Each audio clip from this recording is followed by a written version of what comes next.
co-host, Debbie Giordano, along with Todd Flesner, Hi, a local loan broker, and we're here to talk about what's making Milpitas a great community.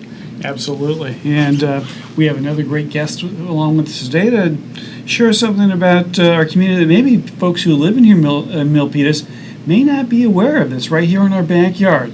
And that's our Spring Valley Volunteer Fire Department. Nice. Well, this is a timely, we're in the mid-season of fire season. This is a great time to talk about what they do. So it's our pleasure to have Larry Ciardelle join us today. And Larry, you volunteer with the Volunteer Fire Department. Yes, I do. I've been a volunteer with Spring Valley for, over 30 years now. Okay. So well, good. Well, we hope to learn a little bit more about Spring Valley. Yeah. Where is it? What does it do? And so we came to the right guy. Yep. All right, 30 years. Well, maybe give us a little bit of background about yourself. You said you've been involved for 30 years with the Volunteer Fire Department. Yeah. So, where'd you grow up? What's your background? Well, I grew up, actually, my first 4 years of my life, I was on a dairy in Palo Alto, if you can believe that, And then I grew up in Menlo, and then got out of college and joined the California Air National Guard in crash fire and rescue, and I did that for 14 years, and then resigned because of some issues, and I really missed the fire department, so I found out a couple of years later about this volunteer fire department. So I joined Spring Valley. Well, and Larry, you've been a longtime resident in Milpitas. Yeah, about 48 40 years. Raised your family here, done Yep. a lot of other service, which we can talk a little bit if we've got time, about your other things that you do. So what do you like best about Milpitas? What keeps you here? Oh, I think it's for myself growing up in Menlo, and I was there for, I left home when I was about 21 years old and got married. But I used to go downtown and meet friends and of my folks, that I knew, and this is just like Milpitas, it's still a hometown where you run into the grocery store and you meet people. You guys know, so. Yeah, good. Yeah. Well, good. Well, folks may not be aware of the Volunteer Fire Department. Tell us a little bit about the Spring Valley Fire District. Where is it? Okay. Who does it serve? And maybe leave a little bit about its background. Sure. Spring Valley covers from Weller Road, which is right off of Calaveras. From there, all the way to the Stanislaus County line. And if you go around to Sierra Road where the high tension wires are, we cover about 200 square miles up there. Okay. So really it's our Milpitas Hills. Yes. To the east of us here. Yes. And all the grassland and hillside back there. Yes. Okay. Where do you house your equipment? Where do you? We have one small station at the corner of Weller and Calaveras, and then we have our main station at the end of Swigert Road. So, and then there's what we call squads, which are pickup trucks with pumps and water on them, and they're strategically located at people's homes. Okay. Nice. And Okay. there are volunteers. So that is kind of invisible, where the Milpitas Fire Department's more visible with their fire stations here. Yes. That's why folks don't know about you that much. Yes. Okay. So now how long has this volunteer fire district been around? They started it in 1978. Okay. So we're looking forward to doing a little bit of planning. In the next couple of years, we'll be 50 years in business, Okay. so to speak. What is your role with the department? What do you do? I'm a captain with Spring Valley, and I'm the safety officer for them. Okay. So now what does that mean as a safety officer? What are your duties? Well, I run around, make sure, as one of my old fire chiefs used to say, don't do dumb things. And I make sure they don't do dumb things.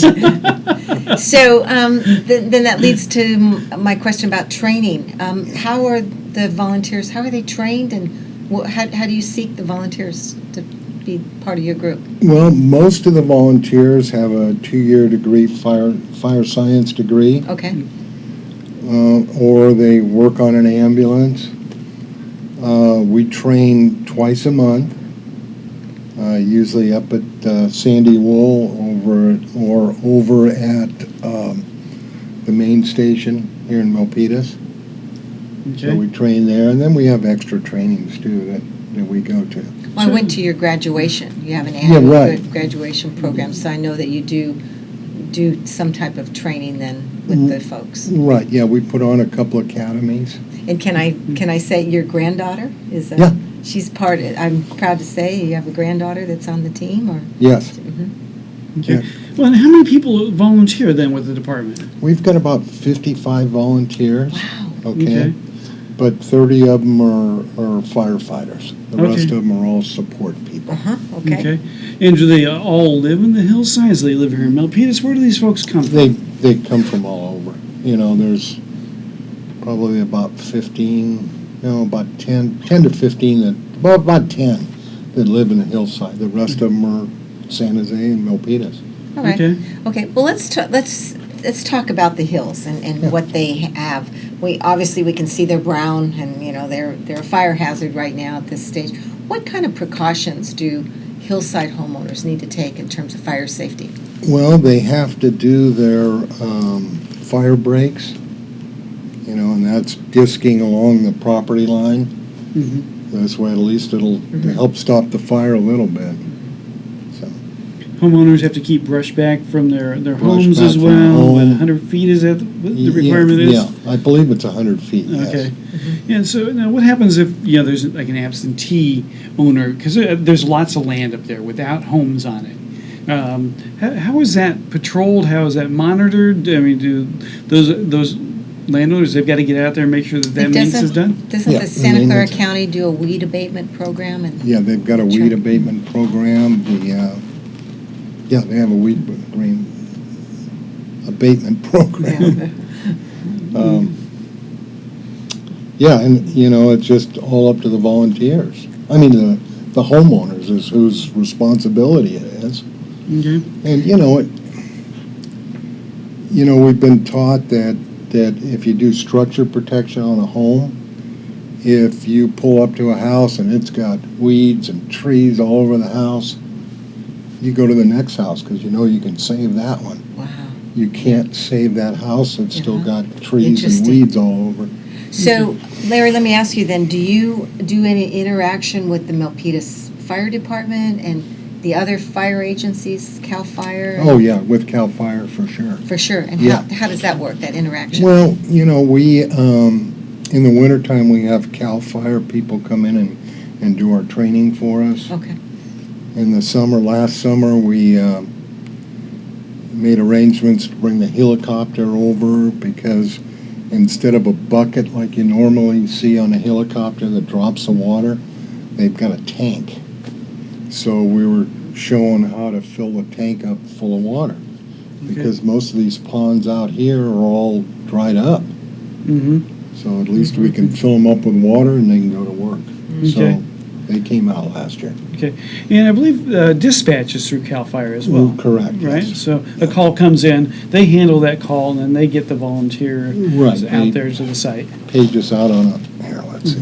Yeah, I think Lot of- you and I were in a meeting and some bells and whistles went Yeah, off. the so pager went the off. pager- Anyway, I don't know if you can see the pager. A lot of people don't know what pagers are So anymore. you must keep that 24/7 with Yeah, you. I do. You do? Yeah. God bless you, Larry. That's Yeah. tremendous. So. Well, good. Well, so this is a volunteer-run organization, but it's got to cost some money Right. to do this. How is the fire district funded? Well, we raise money with different events. We have a pancake breakfast and we solicit the homeowners for money also. Okay.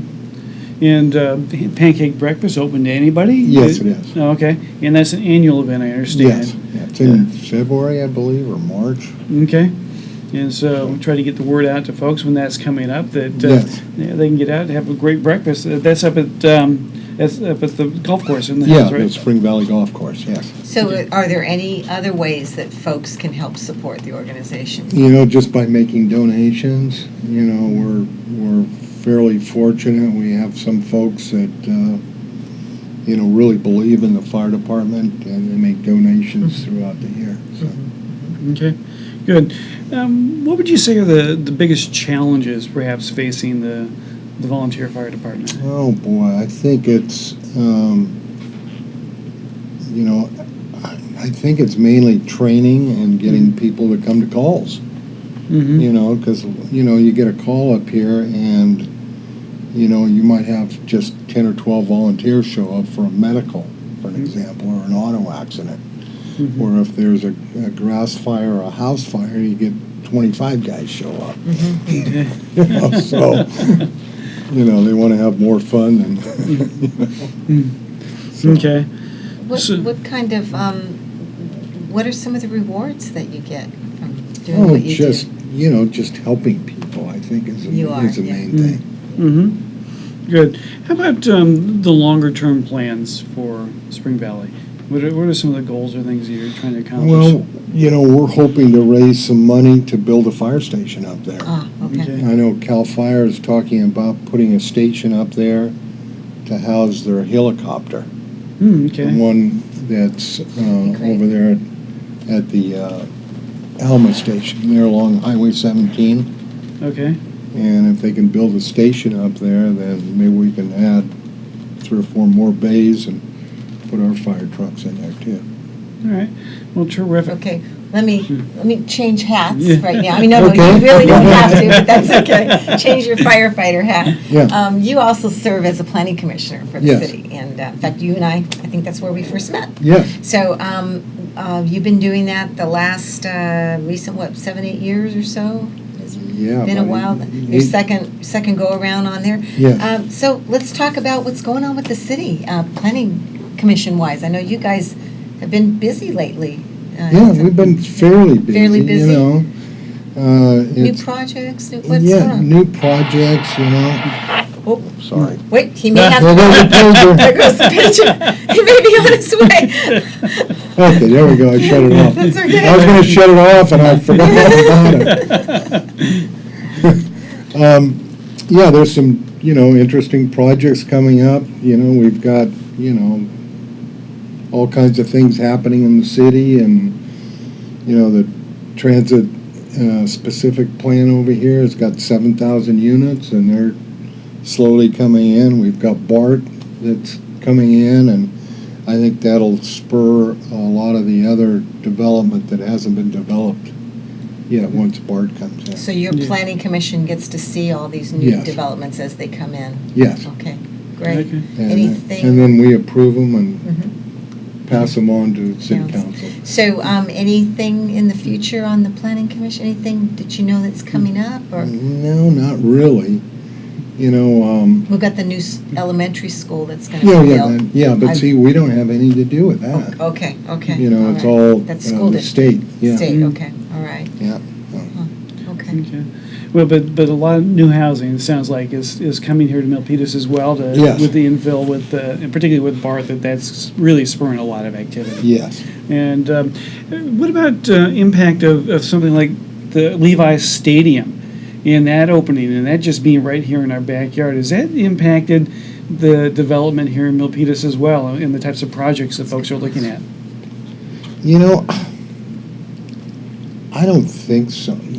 I should say I don't think so, but I don't think there's a lot of fans, 49er fans, that are going to buy a house over here just so they can get to Levi Stadium quicker.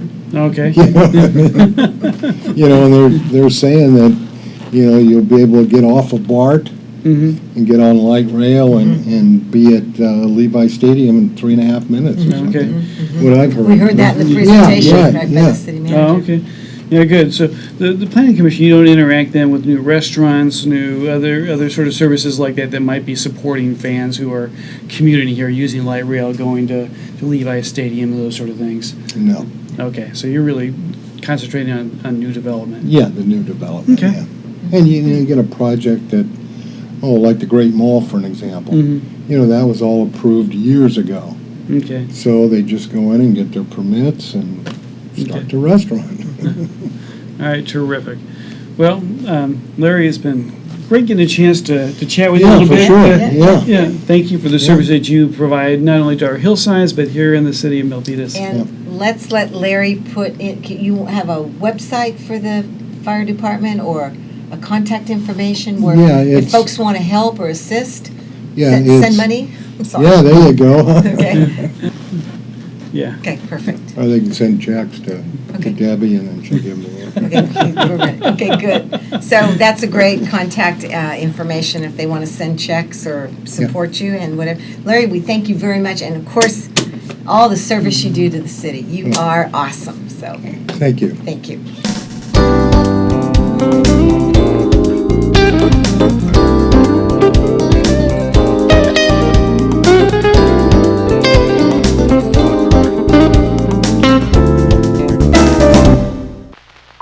The following is a public service announcement test to determine if you need a fishing license and boat registration before you head out on the water.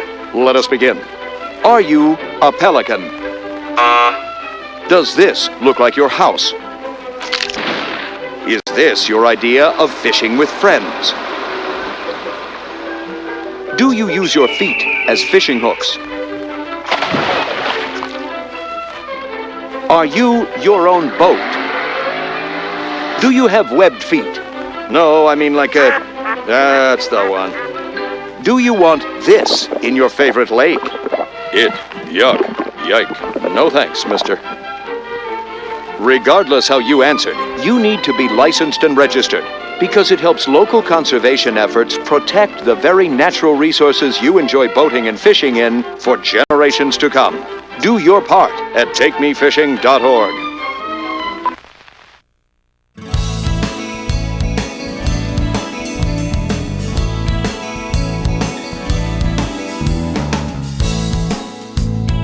Hello, welcome everyone. You're watching Valley Homes on TV. I'm Debbie and Giordano, along with Todd Flesner, our local loan expert. We're going to talk about what's been happening in the housing and lending market for the month of August. It's been an interesting summer, hasn't it? Yeah, interesting summer. Interesting week, the last week. We're coming on the heels of the stock market that just plummeted over 1,000, couple thousand points, and then on its way back up today for recovery. Well, it's been a roller coaster ride. That's for certain. A lot of uncertainty. How this all shakes out in the long term, we'll see. But it has been an interesting week in the financial markets for certain. Well, I can honestly say that last weekend when I had 4 open houses, and the traffic flow was down 50, 60, 70%. So people are really shook up out there of what's going on with the economics, global markets, and how it's going to hit here locally. But I don't know how you feel, but I still feel that our economy is so strong. Well, I think here locally, yes. Locally, job market. Yeah, absolutely. We live in a great place, right? The job market is strong here. We've had a very strong real estate market as well over the last several years, really leading the country out of the slowdown that we've had. Correct. And So with that said, let's talk about just quickly some home sales. Just a couple weeks ago, home sales hit a 10-year high. 10-year high in the area. So that is absolutely true with what is going on here. And then, so you want to talk about statistics? let's talk about where the housing market here. It's kind of interesting. So in July of 2014, we had an average price of $870,000, and now July 2015, it's only $892,000. So that fluctuated. If you remember, I reported last month, we were well into the 900s. Right. And it's actually dropped down, and those numbers will fluctuate and change. So over a year's span, there's not that great of a change. The median price was at $792 a year ago, and it's now at $827. We'll see. It'd be interesting we'll track these numbers in the next few months and see if that is where it's going to hover, or if it'll get back up into the 900s where I think it should be. Well, do you think that may have something to do with the homes that have actually sold during that time period? If there were more of the high-end, higher price homes that sold, they would take an average price up. Correct. So Okay. it's very hard to track. But I think if we look at year-over advances, that's safe. Now, the condo market, and that's held pretty consistent for a change. $532,000 last year for an average price, and that's bumped to $620,000 this year in July of 2015. Median price was $531,000, and that's now up to $637,000. So I think, again, the single-family home, it may have that, anything over $1 million or $1 million plus may have fluctuated those numbers. So I think we'll be back up into the nines, which is about where an average home is, somewhere around $9.25, $9.50 really, in Milpitas. So. Well, good. So the market continues to be strong. It sounds like it is evening out, though, here a little bit. We're not seeing the huge upswings that we've seen over the last maybe year to two. And I want to point out an interesting article I also pulled out of the San Jose Mercury, and it's called, "Are You Over-Evaluating Your Adobe?" Meaning your home. Many new data suggests many homeowners overestimate their property's worth. And I'll tell you, the last 30 days, on the multiple listing, we've seen longer days on market. So what's happened is a lot of sellers were caught in this wind, this uptick of this year, and actually overvaluing their property. It's very important when you go out on the market to price it at market. Multiple offers may drive it over, but Right. that overpricing is really going to hurt days on market, and I think we're going to see an adjustment in that. Okay, interesting. Yeah. Interesting. Well, and just anecdotally, like you said, the slowdown in perhaps foot traffic. I mean, we're back into school season, which, Stock market fluctuations. And so we might have a little bit of a seasonal slowdown. And so for folks who may have felt like, there was an avalanche of people getting into the real estate market, or there was a lot of competition for homes, this might be a good time now to take a look. Okay, well, you work with buyers. Yes. I work with sellers. So where do you see the buyers? Where are they at right now with interest rates, and are they jumping off the fence due to maybe the Fed's raising interest rates later this year? Well, yeah, the stock market this last week has really raised the question again when the Fed might increase interest rates, because we're really in a global sort of economy as far as that goes. So will it be in September, October timeframe? Will it be later this year?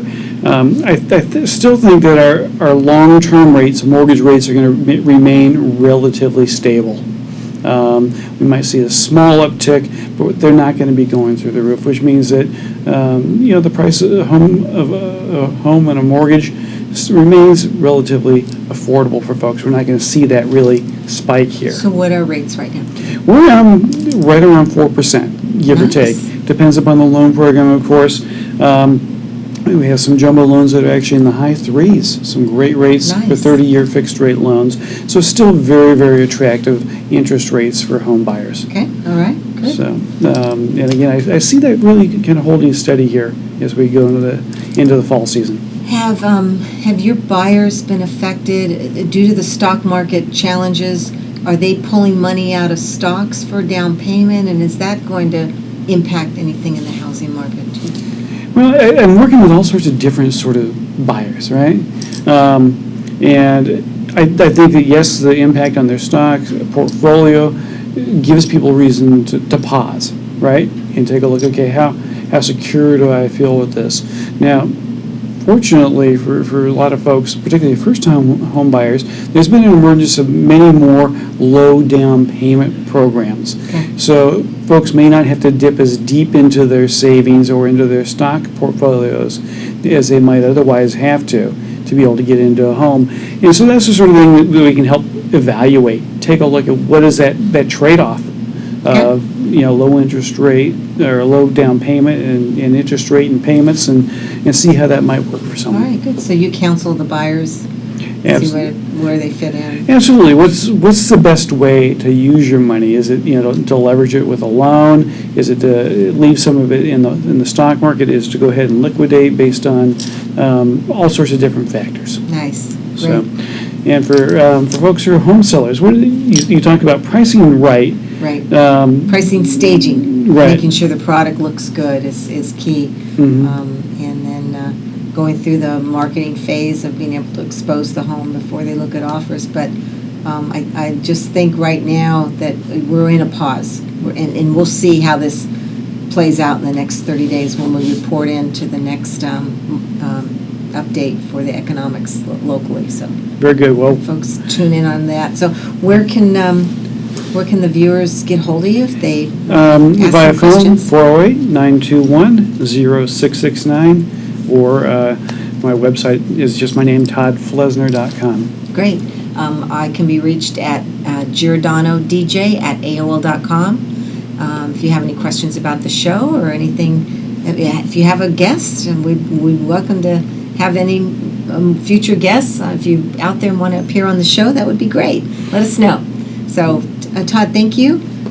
We'll see you again in a couple weeks, and then for our next market wrap-up as we continue to monitor this economic up and down that we're going through. Well, we'll see how things shake out. Shake out, yeah. So thanks again, folks, for joining us, and we'll see you next time.